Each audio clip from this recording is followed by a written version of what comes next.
may be hard for some of you because you're aspiring politicians, but let's just try to stick with the rules here. 3 questions in the first lightning round. We're just going to start with Mr. Mason, go down this way. First question, then we'll start with Dr. Chang, move our way back down. Third question, Mason back.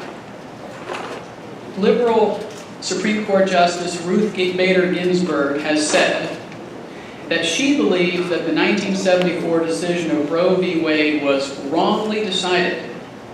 Was it? Yes or no? Yes. Mr. Painter? Yes. Ms. Ober? No. Yes. Absolutely. Yes. Yes. Yes. Dr. Chang, if elected to the Congress, would you vote for the Hyde Amendment, which prohibits the expenditure of federal funds for abortions, except in cases of rape, incest, or the woman's health? First of all, I'm pro-life. I will not Would you, vote. hold on, would you vote for the Hyde Amendment or against it? If you're a member of Congress. Yes, I vote for. I vote for Hyde Amendment. Hyde Amendment, yes. I'm a sure vote for that. Yes, and I would introduce legislation to make it permanent law. Instantly. Yes. Yes. Yes. Yes. Mr. Mason, if elected to Congress, would you vote to defund, meaning deny federal funding, to Planned Parenthood? Yes. Yes. Probably. Yes. Yes. Yes. Yes. Yes. All right, we're past our first round, lightning round. Let's drill down a little bit more on a pending bill before the Congress, which is likely something that will be voted on next year. It's called the Pain-Capable Unborn Child Protection Act. This is a bill that would limit late-term abortions after 20 weeks when an unborn child can feel pain and a woman is at a greater risk of serious complications. Mr. Vogt, what are your thoughts on that? Would you vote for it? I assume from everything I've heard you say you would. Tell us your thinking. I'm actually a co-sponsor for the same legislation in the Maryland House of Delegates, and this year, and I was also a co-sponsor of it last year, so I would be leading the charge on that issue. You have 90 seconds. Are you done? Well, yes. I'm one of those that less is more, so there's no other way to say life is more important. Ms. Hober, you said on December 15th, 2015, at a meet and greet in Boonesboro, that you are neither pro-life nor pro-choice. But as a member of Congress, you will have to choose whether or not to vote against this bill. Could you walk us through your thinking on that and spend a little time with that bill in particular? I'm a mother, I'm a grandmother. I think I understand the preciousness of growing life inside myself better than anyone else at this table. But I believe, and I would never have an abortion. On the other hand, I believe that the federal government has no right to impose my views on anyone else or anyone else's views on me. Thank you.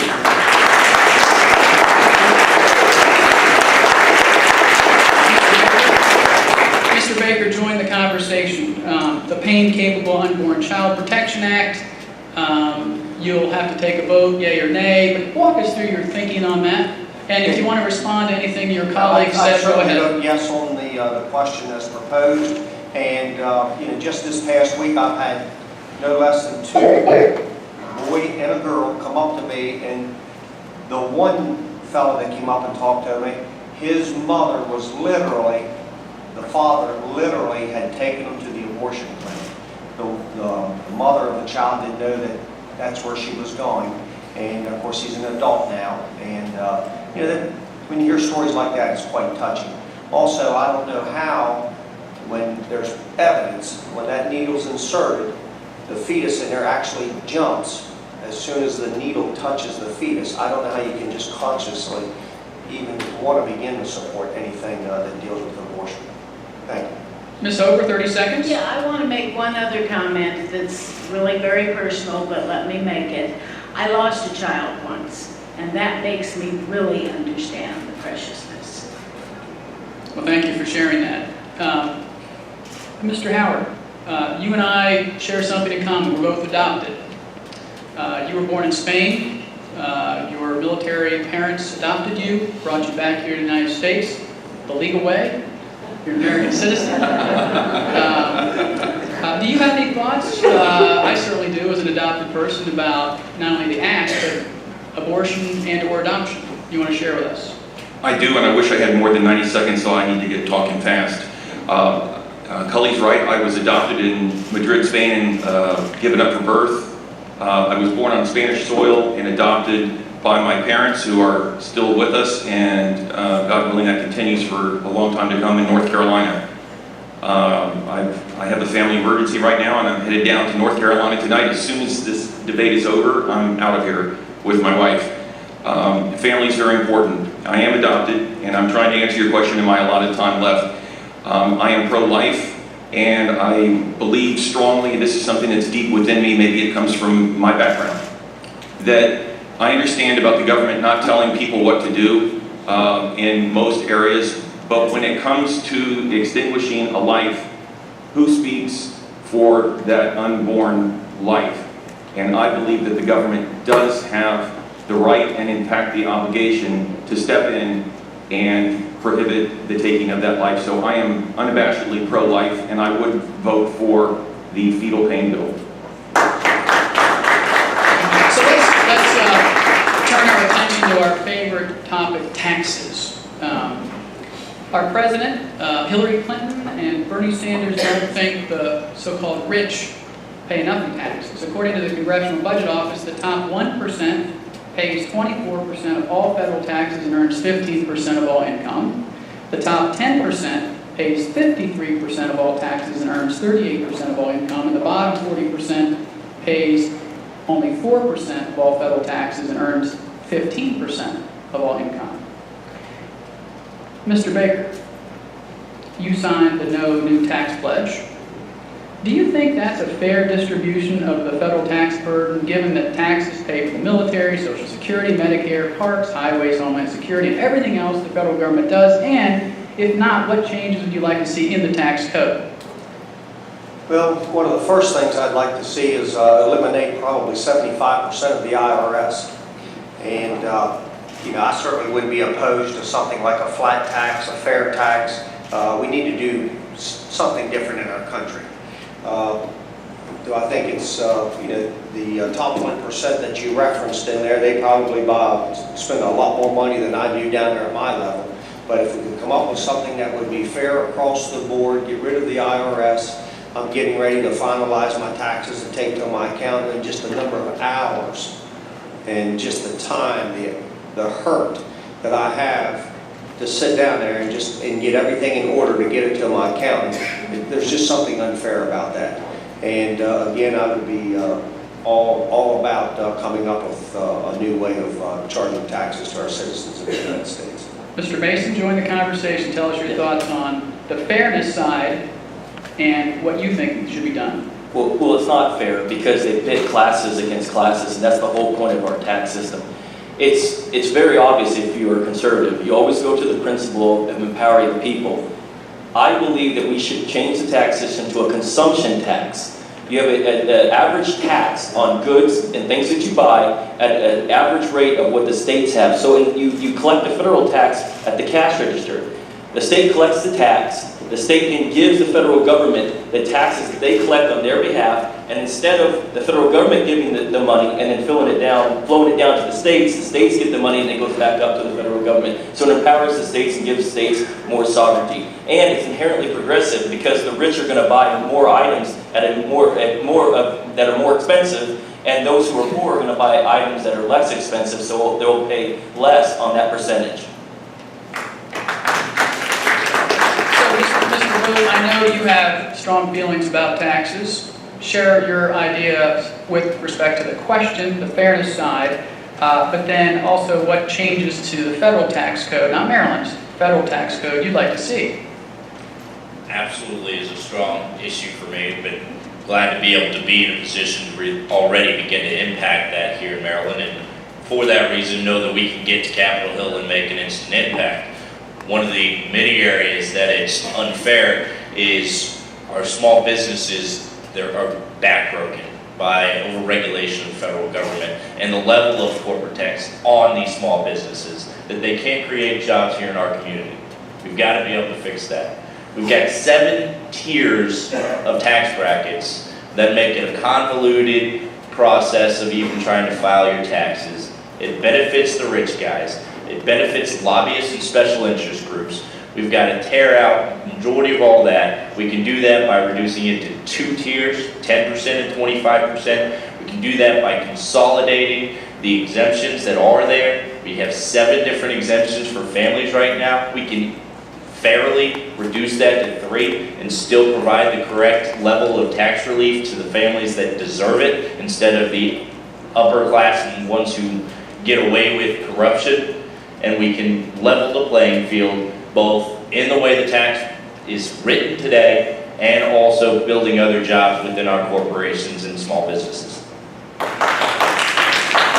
So let's stick with taxes for a moment. The last time the tax code was reformed was back in 1986. Some of you probably remember that quite well. I did. And at that time, the individual side of the code demanded that Washington take action, and that did happen. The rates were lowered from a top marginal tax bracket from 70% down to 28%. Now the top marginal rate, as you all know, now is 39.6%.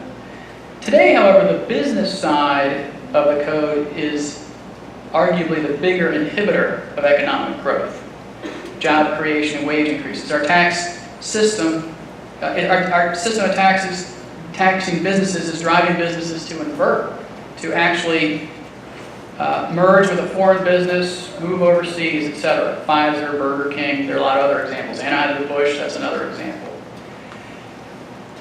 Mr. Ficker, what plan do you support to fix that problem, if you see it as a problem, so that our businesses are more competitive and they create more jobs here in the United States?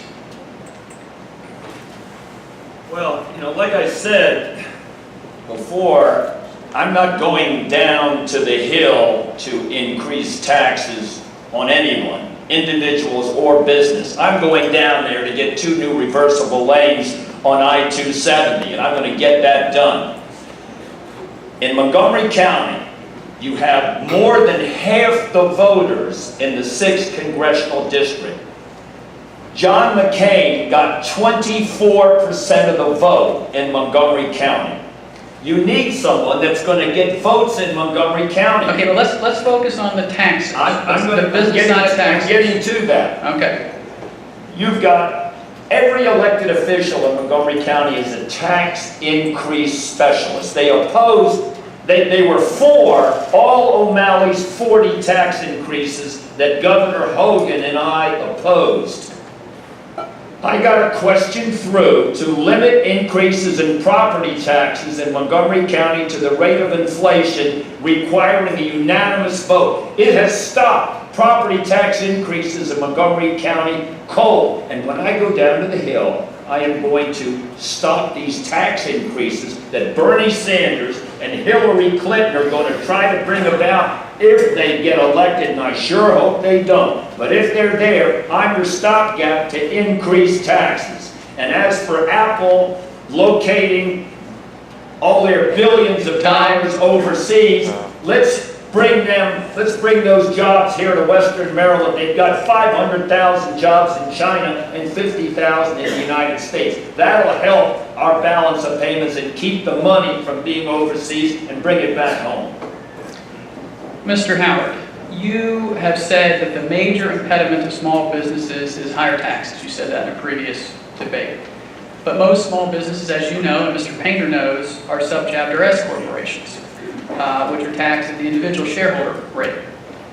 What about major corporations? What are your ideas on tax reform and the problem of inversion? Major corporations pay the 35% corporate tax rate, which is either the highest or the second highest in the Western world.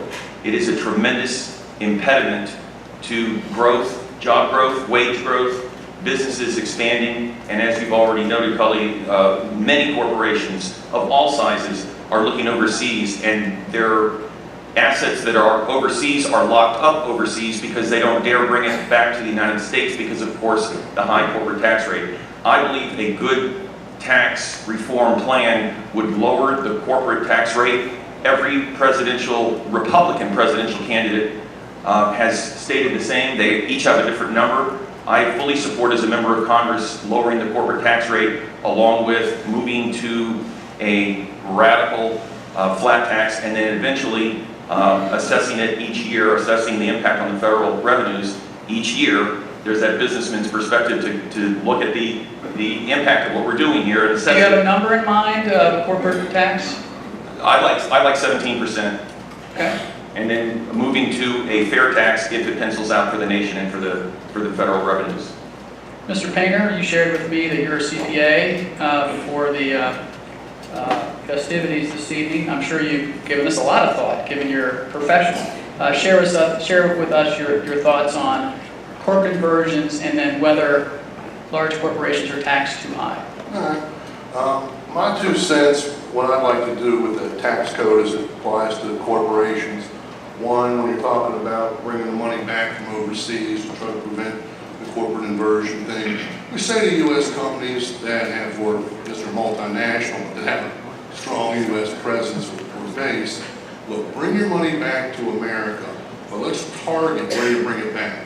You look at places that are hit hard, take our lowest 15 or 20%, what the Census Bureau calls the metropolitan statistical areas, where jobs are scarce. A place like Cumberland, where I come from originally. You repatriate your money, you put men to work there, you build plant and equipment there. We'll let you bring it back at a very modest rate, maybe 5%, if you're going to invest in an enterprise zone. We'll then give you a break on the money you make in the enterprise zone. We'll give you a break on the unemployment taxes in the enterprise zone. We'll work with the counties to give you a break, to bring the money back to America where it needs to be. That's what I'd like to do with the inversion thing. Corporate rate overall, I'd like to do the same type of thing with the tariff system. To say, look, if you're going to make it overseas at $3 an hour and it costs a man $25 an hour, for a comparable living here, we're going to put a tariff on you. So make all you want over there. It's going to cost a lot more to sell it here than if you make it here. Ms. Over, I'm sure you would agree with me that how we manage trade is obviously critically important to our economy. Some of the most contentious issues involve free trade agreements. I'd like to get at some of the basic principles by which you would evaluate free trade agreements, because each one is different. Former Congressman Roscoe Bartlett, who recently appeared with you, voted against NAFTA in 1993, but then in 2005 voted for CAFTA. And he had to explain that to the voters. What principles will matter to you and why? The primary principle that matters to me is to maintain as much free trade as possible. And so I do not agree with very much in the way of tariffs, except in particular cases where it seems incredibly important. There are some special cases. There's one that the Department of Defense uses called the Berry Amendment, which is a particular tariff that is put on cloth, fabric that comes from overseas, because there is a particular way to make the uniforms and tents and other fabric of the Army equipment. And I know the Berry Amendment governs a great deal of where the Army gets its actual fabric. But in general, I am in favor of free trade. I understand Congressman Bartlett's approach on the NAFTA agreement, and the NAFTA agreement actually cost 1,500 jobs here in District 6. And my concern about the TPP is that it may do the same thing. So I would need to look at that in detail before I voted on it. And my concern is jobs in this district. We have problems in the western counties in terms of providing jobs. I've been working on that in other ways, and if I have time, I will try and describe some of those. I've linked up a company out in Garrett with a company in Springfield, Virginia, to bring some jobs out to Garrett County. I've linked a company in Montgomery County with a company in Hagerstown to bring some jobs there. I'm already working at that problem.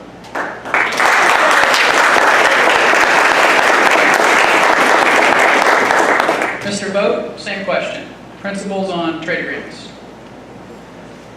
We absolutely need to promote a free trade economy. That's what allowed the country to build the world-renowned nation that we have, that grew businesses at rates that nobody has ever seen, allowed technology to grow and thrive, and allowed us to become the forefront of the entire world as leaders.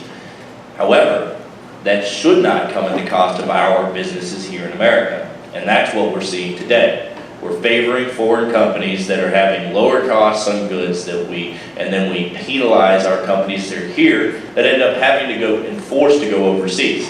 If we do not level that playing field and give the advantage back to our homegrown companies, American-made, then we're never going to be able to grow and get our economy out of the rut we've been in. And then we can focus on an international geopolitical scene as well. Dr. Chang, same question. Yeah. Actually, I feel that the free trade business, because the free trade business for USA is good. USA, because they have high technology and the product quality is high. You know, I think the free trade is good because people will buy from America because I have experience on that. I live in China and I get a PhD in Europe. I know Europe and China. They like American product. If the free trade is good, I mean they can sell product for them. But for that, I suggest, because I will be more for the export product, no tax. If no tax, and for business, it's good. We can export product and create a job in USA. This is my point. And also, you know, for agriculture product, it's good if in the free trade, American agricultural product can export to other countries. I favor free trade, is my point. Okay. This next question goes to, in the following order, Mr. Howard, Mr. Baker, and Mr. Ficker. Mr. Howard, the current national debt is over $19 trillion. Social Security, Medicare, Medicaid, welfare, and other benefit programs made up 66% of federal spending in 2014. What would you do in Congress to address this forthcoming debt crisis that will threaten the economic security and prosperity of your children and your grandchildren? We definitely do need to get entitlement spending under control, and there are ways to do it before it bankrupts the country. Almost $20 trillion in national debt.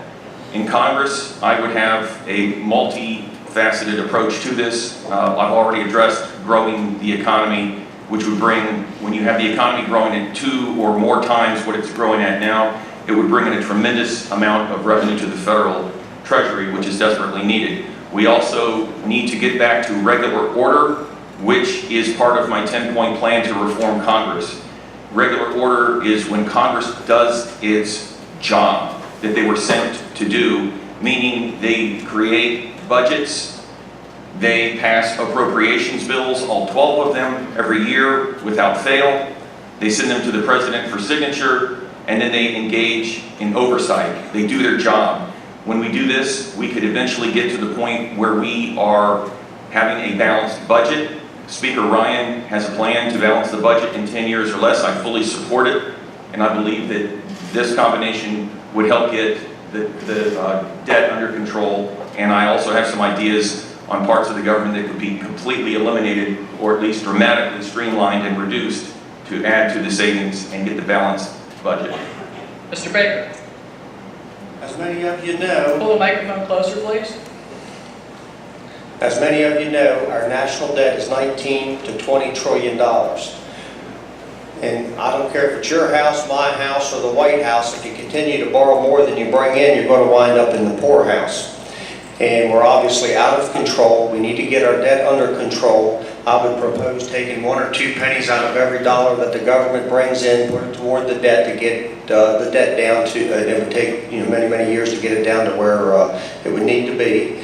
And talked about entitlements. I'm certainly not against doing away with all entitlements. Some people do need a helping hand and they need to get a start. But we're just giving our money away and we're not asking anything in return to the recipients. At the minimum, we could require them to do some sort of job training to receive the money that they receive from the taxpayers. And in return, their children are going to see them doing something positive, and as a result, the the child could possibly come up with an idea as to how they would like to proceed with a career in life. But again, we're the fourth highest expenditure in government is the debt, and it definitely needs to get under control. Thank you. Mr. Ficker, you can either answer the question straight up or address part of Mr. Baker's concern, his concern about the 68 means-tested welfare programs the federal government has. I listened to the Democratic debate last night. They didn't mention national debt one time. Believe me, the Trump-Cruz Ficker ticket is going to focus on the national debt, and we're going to keep it down. You want someone who's going to vote the Republican line on Capitol Hill, not the Obama line that Congressman Delaney has voted for 90% of the time. So you look at the voting records of the people here. I haven't missed voting in an election since 1964. Ami Hober has voted in 3 of the 8 Republican primaries since she registered to vote as a Republican in Montgomery County. And then she lied about it and said she'd only missed 1 election. Frank Howard's voted in only 3 of 9 Republican primaries since he registered to vote in Maryland in 1998. I always vote the Republican line, and I'm going to be there with the Trump-Cruz Ficker ticket, standing up for you and reducing our national debt. Boo! Ms. Hober, and I think it was Mr. Howard. Was it that you called it? Ms. Hober, 30 seconds. Okay, 30 seconds. First off, I voted in every single general election. I did not have my voting record in front of me, and I admit I misspoke at the last debate. And in fact, I thought I had only missed 1 primary when I had actually missed 3. I had a business to run, and I was out of town a great deal of the time. Now, I will point out, however, that Mr. Ficker lied when he sent an email to one of my supporters that said Ms. Hober only voted in 1 primary. Mr. Howard, 30 seconds. Yeah, that's a revelation to me that I have only voted in 3 of 8. I'll have to check my voting record. Like Ms. Hober, I have been in the business world for over 30 years, and I'm on the road a lot, but I don't remember missing that many, so I'll have to check it out. I'm not going to deny it or say that I voted in every single one, but I vote routinely. Mr. Ficker, on your Facebook page, where you made this accusation, assertion of fact, as you call it, there were 2 replies by people under your assertion. And one of the replies said something interesting. I wanted to see what your answer is to it. And it said, it noted that you, as you say in your bio, went to West Point, but you left after several months. But you prominently display on your Facebook page your honorable discharge from the Army as a PFC. Explain that. Okay, first I want to reply to, since my name was mentioned by Ms. Hober, Go ahead, you have 30 seconds. I want to reply to her comment. Yeah. She missed voting in 5 of 8 Republican primaries since she registered to vote in Montgomery County in 1999. And I emailed her supporter saying she missed voting in 6. I missed it by 1. And the reason I did is because I looked at the Montgomery County Board of Elections voting record, and they had a mistake. Their record was not the same as the state. She missed 5 Republican primaries. Frank has missed 6. As for West Point, I'm the only person here who was appointed to West Point, where I was there for 30 months. That's a lot more than a few months. I'm the only person sitting here who has an honorable discharge from the U.S. Army. I'm the only person sitting here who was king of the pits in hand-to-hand combat at West Point and used to throw these Marines and Air Force guys all over the place. I have an honorable discharge from the most important unit of our armed forces, the U.S. Army, and I'm proud of it. and my father-in-law was a 3-star general in charge of logistics for the entire Vietnam War. If you want to be a national security expert, you go in the armed services, you go to West Point, and you get appointed by a Western Montgomery, by a Western Maryland congressman, as I was. All right, let's move on here. He was kicked to our, out. Let's lighten the mood a little bit. We're gonna have our second lightning round. We'll start with Dr. Chang. We'll work our way down. 3 questions. This is a very light round, not serious, but give the voters a chance to learn a little more about you. 1 word. Limit yourselves to 1 word. Coke or Pepsi? Coke or Pepsi? Pepsi. Mr. Ficker, 1 word. I'm a Coke stockholder. That's 4 words. Go ahead. Pepsi. Pepsi. Pepsi. Neither. Pepsi. Coke. Mr. Mason, besides the Bible, list the last great book you read. Besides the Bible, the last great book I read was a commentary on the Bible. Just the title. I ain't gonna lie to you, I don't know the last book I read, it's probably in college.